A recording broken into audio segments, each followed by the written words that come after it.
Hello everyone, welcome back to another edition of Indie Book Review, where today I am discussing Speculative Spiels by C.A. Broadribb. So, Wild Thoughts Fiction Speculative Spiels is a short story collection, and, short story collections are not really my forte. I enjoy short stories, I enjoy reading them, I enjoy writing them, but it's a little more difficult to really review. And actually, I have a whole other short story collection to review on this. I think probably once I'm done these ones, I might just call off short story collections just for these reasons. It's really difficult to kind of judge the entire book as a whole because you're trying to go through the whole individual story thing. But for right now, let's get into this. And for those who are just tuning in, when it comes to short story collections, I tend to go through each story. I look at each story, give it a marking out of 5, and then I do my whole thing from that. Yeah. So, the first story is The Tribunal. And this is a story that basically delves into the whole teleportation thing. You know, you destroy the original and create a whole other thing over there, and it's kind of weighing the pros and cons and wondering if it's actually considered murder to destroy the original despite the person actually never really coming to harm or not realizing that their body has actually come to harm. It's actually not a bad story. I actually really enjoyed it, and I think it actually brought something new to the table. Like, this is not a concept that is particularly new in the science fiction industry, but I do think that this actually did bring in a whole other level to things, and I think it is the sort of story that people should actually read. I'm going to give it a 5 out of 5. I really enjoyed it. The next one is Wildlife Sanctuary. This one is actually related to the last story in this collection, and honestly, I didn't really mind the story. It was told very well. I don't really quite get the point of it, though. Like, it's supposed to be a wildlife sanctuary, but none of the wildlife is real. And you figure that out fairly early on. Like, everything is very artificial in there. So, I'm wondering why it's a wildlife sanctuary. Then it could just be an ironic thing in this world as well. And, yeah. All in all, I'm going to give it a 4 to 5. Like I said, it was an actual very well written story that I genuinely enjoyed. The next story is Census Evasion, and the person evaded a sentence. But the cool thing about this story is that it's all based around virtual reality. You know, it's a virtual trial based around a virtual crime with a virtual sentence, and there's all this stuff going on.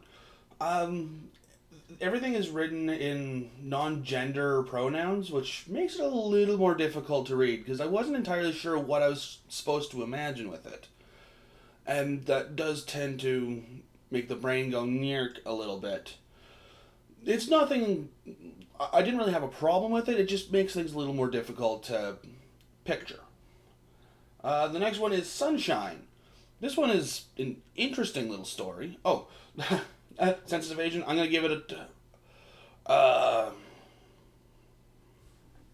going to give Census Evasion a 3 out of 5, mostly due to the sake that the non-gender pronouns does make it difficult to picture, and it really does drag a person out of the story. Anyway, back to Sunshine. Sunshine is actually, a fairly interesting little story. It's basically this guy in this world where you really shouldn't go outside. It's basically like this whole skin cancer patrol.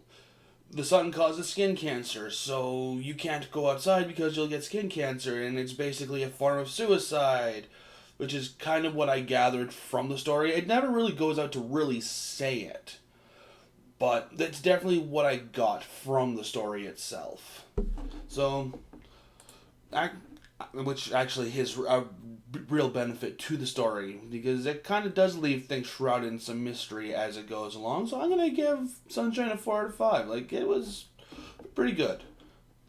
The next story is Virtual Reality, which is basically a story about this grandmother who wants to take her granddaughter out shopping, but everything's done online now, and The grandmother is basically in this world that she no longer recognizes because technology has so surpassed her own understanding that she can't even really get a nice afternoon in with her own granddaughter. And this is actually a short story that I really, really enjoyed. And this is actually one of the first times where I really noticed how C.A. Broadribb just drops you into the world and doesn't really go into explaining too much. Like, there's this whole time telling method with beats. 2 a.m. is 100 or 2 p.m. is 166 beats or something to that effect. And while I don't really understand how that works, neither does the grandmother. So you kind of get the confusion. This actually really, really works in this story's favor. This one straight up gets a 5 out of 5. Like, it was a very good, a very poignant, and very well thought out story concept. The next story is The Shawl Woman. And honestly, I didn't really care for this story so much. Basically, this woman detective sees this woman, and for some reason she starts stalking her, and eventually it leads to lethal force, which causes her to lose her job, and yeah, I don't get it. Maybe I read it too fast, maybe I just don't get it, but yeah, I didn't care for this one so much. But that's a me thing too, maybe, probably. So I'm going to give it a 2 out of 5, but I'm sure a lot of people probably will like this one. Just not me. The next story is Danger Linkbox, and this story is trippy. Basically, this guy cuts off a connection with something, and all of reality just seems to warp around him and go into some sort of surrealist wet dream. And while I don't think the story really had much of a point to it, it was neat. I definitely had fun reading it, so I'll give it a 4 out of 5. Like, yeah, I had fun with that one. The story after that is The App Evilcom, which is basically the story about these two guys debating for a job position, and everybody gets to vote and whatnot.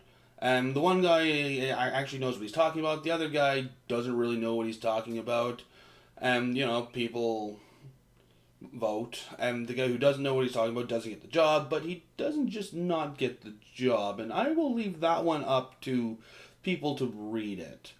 I'm not going to spoil this one, because it's actually not the sort of ending that I saw coming.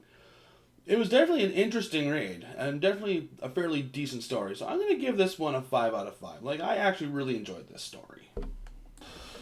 The next story is Floor Zero, and this is actually one I had to kind of read twice, because I didn't quite understand what was going on the first time. And basically, this guy presses floor 0 on a elevator, which shouldn't exist in the first place, because it's not really a countable number in terms of, areas and things.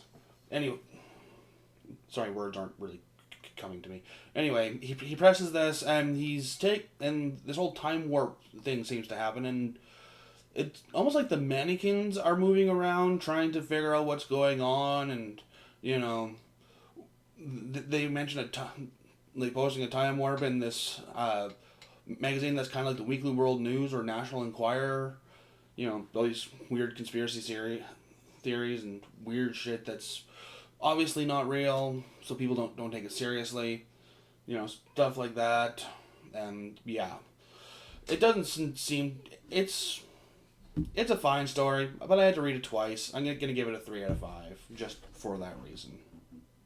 The test is weird and really, really overblown for just kind of like taste tests and stuff like that. You got all these people in cubicles, and they do these little taste tests, and they do all these little tests and stuff like that. And if they don't do it, they're drug out by this guy with a suit, and if they go through the entire test, then they get a big cash prize. And it was a very short story. It was kind of a pointless short story. It's an intriguing thought. I'll give it that. It's definitely an intriguing thought, but this one is another 3 out of 5. Definitely well written, but I just don't see much of a point to it other than it just being slightly entertaining. R00. This is hands down the best short story in this book. It is phenomenal. It is the start of this whole revolution thing that is supposedly going to be made into a full novel, or maybe it already is. I actually have to look into this because what I read, I definitely enjoyed. This is such a good short story, and I'm not going to spoil any of it for you. I'm not even going to get into the plot of it because people just need to read this short story. It is so good. And yeah, that's really all I've got for this book. I mean, R00 is 5 out of 5, hands down. And so, and yeah, that's basically what it boils down to. So, all in all, with this short story collection, I'm going to give it a 7.5 out of 10. It's definitely very well written. There's definitely some very good stories in it. And it's worth the read.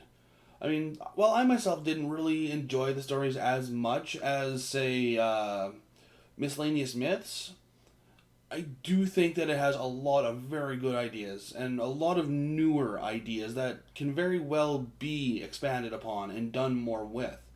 So, it definitely is an intriguing read. It's definitely a worthy read. So, pick it up and give it a shot. I did enjoy it, and you might too. And with that, I'm Quinn W. Buckland. Have a great night, everyone.